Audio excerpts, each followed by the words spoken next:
Est-il possible de progresser en s'entraînant seulement 10 minutes par jour? C'est l'expérience que je vais mener pendant plusieurs semaines. Dans ce premier épisode, je vous amène avec moi. Je vais prendre mes mensurations, mon poids, mon physique de départ et surtout je vais faire des tests pour mesurer mon niveau de force et d'endurance musculaire. Je ne sais pas encore ce que ça va donner et je vais peut-être le regretter, donc abonnez-vous pour ce premier épisode afin de ne pas manquer les prochains. Allez, c'est parti, on va se tester. Bon, qu'est-ce que je fous et pourquoi je me lance dans cet objectif? Déjà, il faut savoir que ça fait depuis la naissance de ma fille, donc 3 ans dans quelques semaines, que j'ai un entraînement plutôt minimaliste. Au début, pendant plus de 2 ans, je me suis entraîné 20 à 30 minutes par jour avec une fréquence de 5 à 6 fois par semaine. Et depuis plusieurs mois maintenant, je suis plutôt sur 2 à 3 fois 1 heure, donc des séances un peu plus complètes où j'ai repris plus de travail de force, notamment avec barre. Là, ce qui se passe en ce moment, c'est que j'ai pas très envie de m'entraîner en salle en fait, en réalité. Il fait beau, j'ai plutôt envie de courir et de faire du vélo. Donc bien sûr, c'est 10 minutes par jour, ça comprend uniquement l'entraînement en salle, mais je m'interdis pas de faire du cardio à côté. On parle vraiment sur la progression de force, d'endurance musculaire, etc. En parallèle de ça, j'ai un nouvel accompagnement spécialement dédié au papa et des nouveaux programmes qui me prennent beaucoup de temps. Et en plus de ça, depuis que j'ai déménagé à la campagne, eh ben, j'ai un terrain aussi qui me prend du temps, j'ai envie de faire du jardin, donc j'ai de la terre à retourner, j'ai des choses à planter et ça s'arrête jamais, sans parler des petits travaux à la maison. Du coup, j'ai envie de réduire vraiment mon volume d'entraînement à la salle. Étant donné que j'ai fait pendant longtemps 20 à 30 minutes avec plutôt des bons résultats, je me suis dit qu'est-ce que ça va donner si je passe à 10 minutes par jour. Donc là, je vais vraiment faire 10 minutes tous les jours en mode discipline. Je vais prendre des mouvements très simples, donc au poids du corps, que je vais vous présenter après, et on va voir ce que ça donne. Donc ce matin, j'ai pris mes mensurations, je me suis pesé à 68,8 kg, et j'ai pris des images un petit peu de mon physique pour pouvoir tout mesurer et voir comment ça va évoluer. Là, actuellement, on est le vendredi 1er mai, je vais faire quelques tests, et je vais finir les tests soit demain, soit dimanche, pour commencer le programme lundi. Même si tous les mouvements que je vais faire sont au poids du corps, j'ai quand même envie de me tester sur un mouvement de force. Donc je vais me tester sur le squat. Pourquoi le squat? C'est tout simplement pour moi un mouvement vraiment important et mon standard c'est d'être capable de faire 2 fois mon poids de corps à n'importe quel moment, donc sans préparation spécifique. S'il y a un moment je passe en dessous de cette charge, je le prendrai mal tout simplement. Ça veut dire que j'ai trop régressé. Donc c'est parti, on va tester le back squat et déjà on va voir si je suis toujours capable de faire au moins 2 fois mon poids de corps. Donc on va arrondir à 140 kg puisque je me suis pesé à 68,8 ce matin et on va voir ce que ça donne. C'est parti.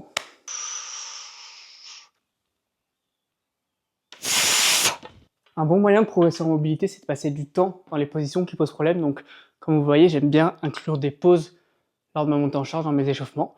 Et j'hésite pas à vraiment passer du temps en bas du squat avec une charge pour vraiment améliorer ma mobilité. Dans mon cas, c'est principalement les chevilles qui me gênent. Je suis pas trop mal au niveau des hanches, mais c'est vraiment les chevilles.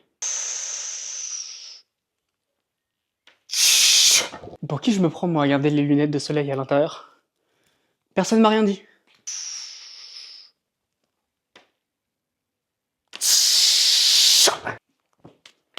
J'aime bien jongler entre mes séries. J'en profite parce qu'avec le format que je vais avoir et les 10 minutes d'entraînement, je pourrais plus le faire. Allez, 120 kg.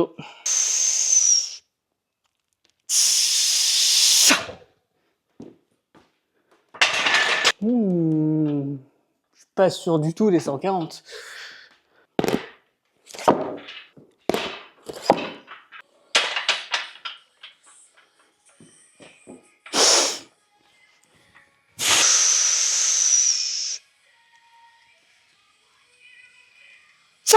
Est-ce que je tente 140 quand même en mettant bien les stop disques ou est-ce que je suis sage et je m'arrête là? Mettez pause en commentaire et dites-moi ce que je fais. Allez, je la tente.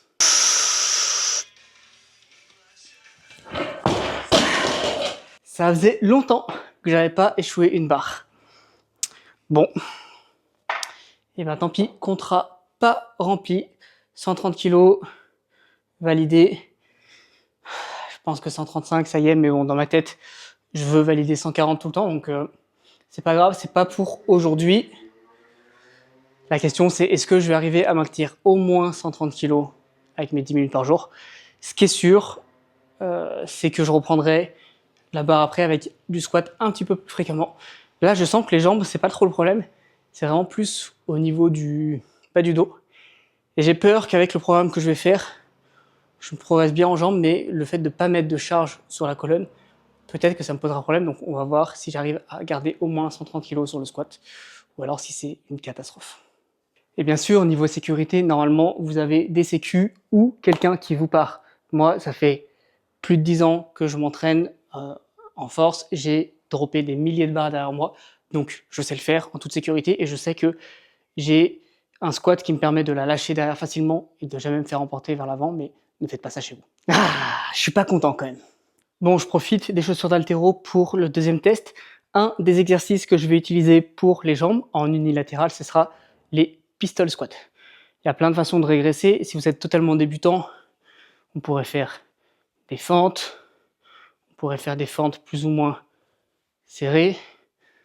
On pourrait faire des pistoles si c'est un manque de mobilité avec un petit poids sous le talon. Pour l'instant, je garde les chaussures d'haltéro. On pourrait faire des pistoles surélevées sur une box, ce qui diminue la difficulté de maintenir la jambe en haut. Et moi, je vais le faire au sol, mais avec les chaussures d'haltéro pour l'instant. C'est un mouvement qui m'a toujours posé beaucoup de problèmes quand je faisais du crossfit, c'était ma bête noire. Je ne l'ai jamais vraiment travaillé sérieusement, donc ce mois de mai, ou ces quelques semaines supplémentaires même, vont me permettre de travailler sur ce mouvement pour pouvoir le faire, je l'espère, sans les chaussures d'haltéro et sans avoir besoin de trop m'échauffer. Là, j'ai fait du squat juste avant, donc je suis quand même un petit peu chaud sur la mobilité. Ces derniers temps, j'en faisais dans mon entraînement, mais surélevé sur la boxe. Je suis capable de faire quand même beaucoup de reps maintenant sur la boxe, donc pour augmenter la difficulté, je vais me tester directement au sol, et on est parti.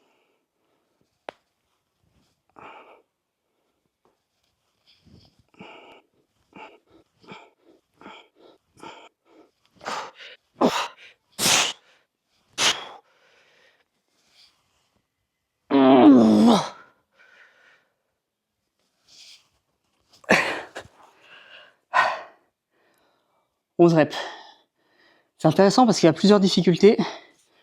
Bon, bien sûr, c'est dur sur la jambe qui travaille, mais il y a aussi l'équilibre qui est difficile.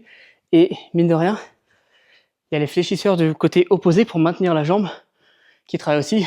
J'étais à deux doigts de cramper à la fin, ce qui m'a fait tomber. C'est pour ça que surélever sur une box, c'est aussi plus facile. Je prends le temps de récupérer et on teste l'autre jambe. Allez, c'est parti. 11 à battre ou au moins à égaler.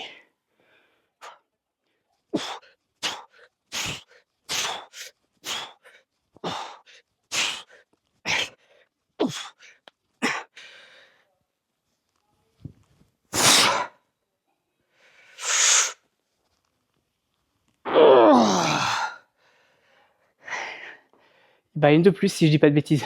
Le prochain test, ce sera aussi un des deux exercices que j'aurai dans mon programme, c'est les tractions strictes. Mon max all-time, c'est de 26 reps. C'est déjà après la naissance de ma fille, donc c'est à l'époque où j'avais commencé à m'entraîner moins. À ce moment-là, si je dis pas de bêtises, j'étais entre 20 et 30 minutes par jour, mais j'envoyais beaucoup de tractions.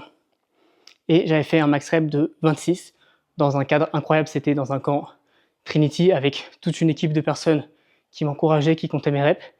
Et donc j'avais fait 26 au bout du bout. Là, j'aimerais bien en faire au moins 20. On va voir ce que ça donne, c'est parti.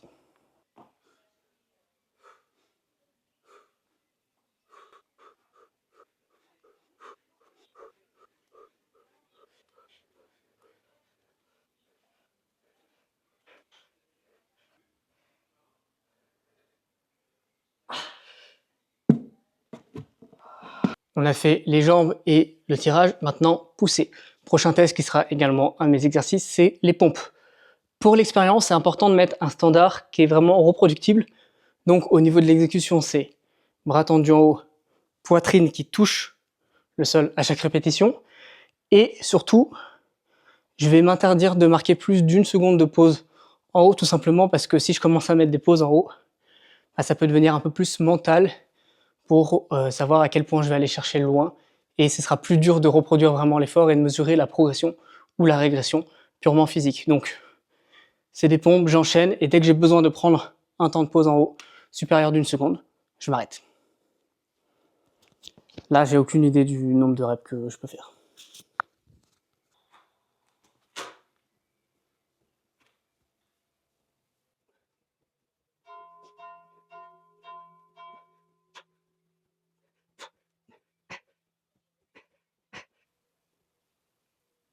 Ah non!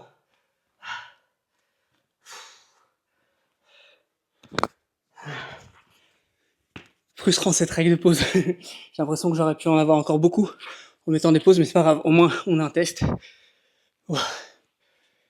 Et j'ai donc fait 45 reps, si je dis pas de bêtises.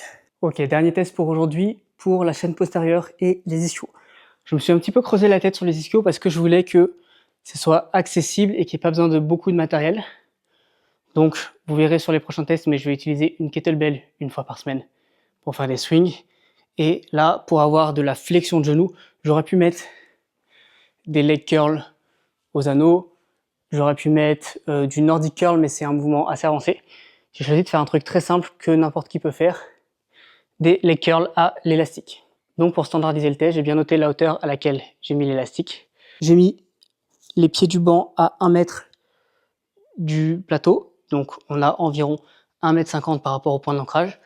J'ai choisi un élastique noir et je vais le faire à une jambe, donc je tends la jambe en fin de mouvement et genou fléchi, je dois sentir le mollet au niveau du banc.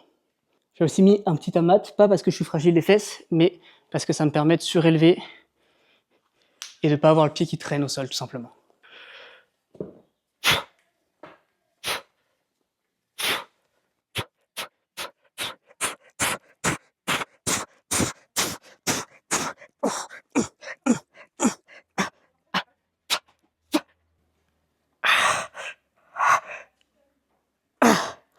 Ah. Ah. J'ai beau pas être un grand fan de l'isolation, je dois avouer que c'est difficile de trouver un exercice qui vous donne de meilleures sensations sur les ischios en flexion de genou. Allez, 26 reps à égaler.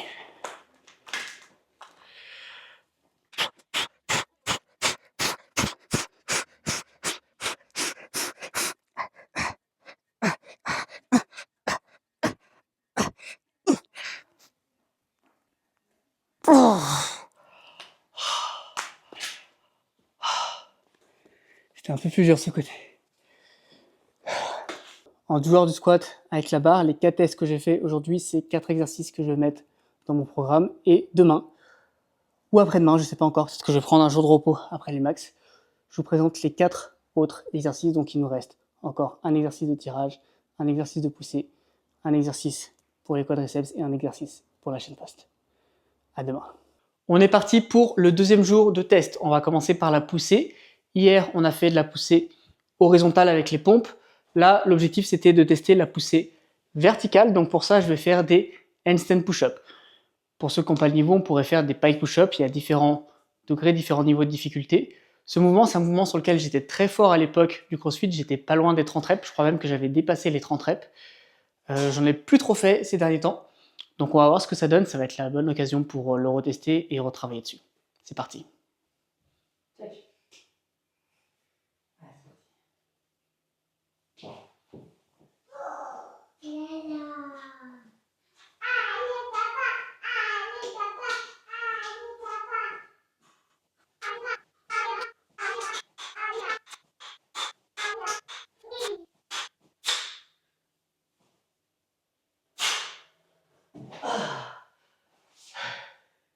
Bon bah 27, pas si mal franchement, je pensais pas forcément en faire autant.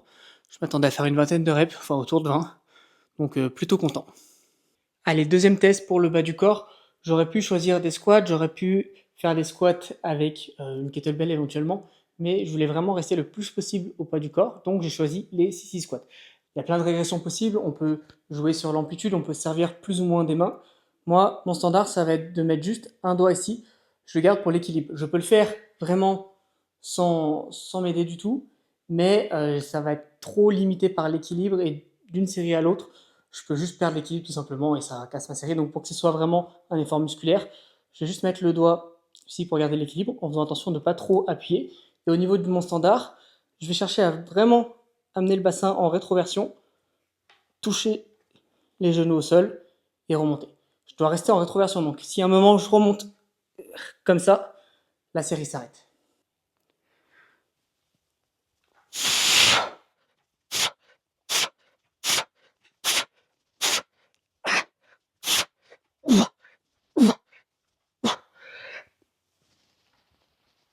Ok. 12. Je m'arrête là parce que je sentais que déjà la 12e, je commençais à appuyer un petit peu plus sur le doigt. Ça devenait vraiment dur sur les quadriceps. C'est vraiment très localisé sur les quadris, donc j'aime bien ce mouvement. Bien sûr, si vous êtes totalement débutant, je vous conseille de prendre par exemple un tapis ou tout autre repère pour venir régresser sur l'amplitude. Et vous pouvez même vous servir plus des mains au début. Le tout, c'est de prendre un repère que vous pouvez reproduire d'une série à l'autre. Maintenant, on va dans le garage et on part sur les 2 derniers exercices. Second test sur le tirage. Hier, on a testé le tirage vertical avec les tractions strictes. Aujourd'hui, on va tester le tirage horizontal avec les ring rows, donc tirage anneau. Ce mouvement, c'est un exercice que je trouve vraiment trop sous-coté quand je faisais du crossfit et qu'on mettait les gens sur ce mouvement à la place des tractions parce qu'ils passaient pas les tractions. Ils avaient tendance à râler parce que le mouvement était trop différent, mais bien exécuté, c'est vraiment très difficile. Si vous n'avez pas d'anneau, on pourra tout simplement remplacer par un tirage à l'élastique horizontal. Donc le but, c'est de venir vraiment tirer dans ce sens. Moi, à mon niveau, je vais chercher à être vraiment parallèle au sol. Donc pour ça, je vais mettre les pieds surélevés sur une box. Et ce qui est important pour pouvoir faire un test et un retest pour pouvoir valider l'expérience, c'est de bien prendre les mesures. Donc moi, j'ai l'anneau qui arrive juste sous les pecs avec la box à 60. Et je pourrais même prendre le numéro ici sur le test.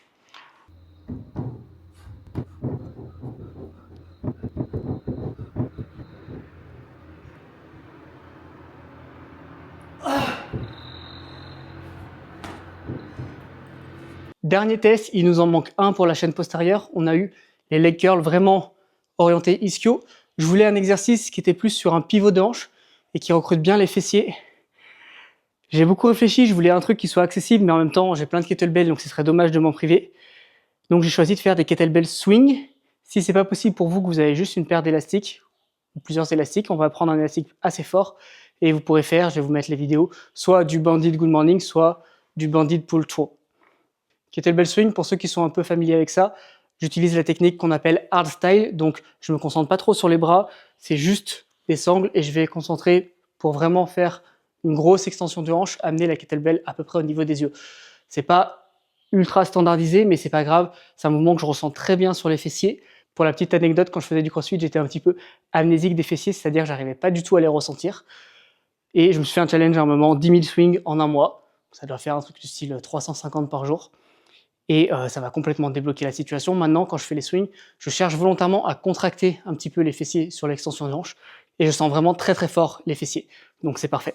Du coup, max rep, je vais prendre le plus lourd que j'ai, 32 kg, parce que je pense que je peux faire 30-40 reps. En vrai, si j'avais 40 kg, je l'aurais fait à 40 kg, je pense.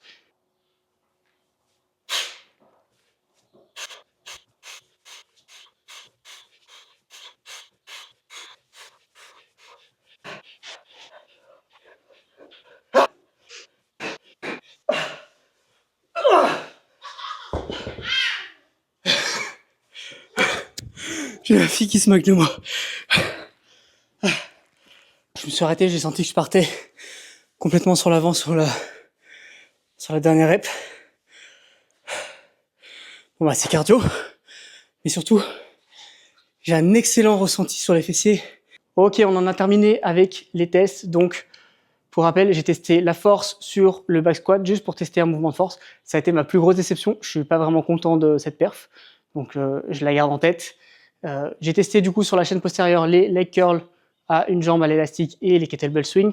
Sur les quadriceps, pistol et sissy squat. Sur les tirages, traction stricte et tirage anneau. Et sur la poussée, pompe et HSPU, handstand push-up. Dans la prochaine vidéo, je vais vous expliquer exactement comment je répartis les mouvements, comment je progresse. Je vais tenir, je pense, la progression sur 6 semaines. J'ai déjà en tête un petit peu la suite. Mais pendant 6 semaines, je vais jouer le jeu de m'entraîner 10 minutes par jour uniquement. Donc vous allez voir, ça va être très simple. Il y aura 2 mouvements par jour sur lesquels je vais tourner et je vais utiliser un format qui me prend pas plus de 10 minutes. Ces 10 minutes, ça remplace uniquement les séances en salle. Donc actuellement, je m'entraîne à peu près 3 fois 1 heure, des fois 2 fois 1 heure. Donc ça fait quand même une grosse réduction de mon volume, environ 3 fois moins. Par contre, je vais changer la fréquence puisque je vais m'entraîner vraiment tous les jours.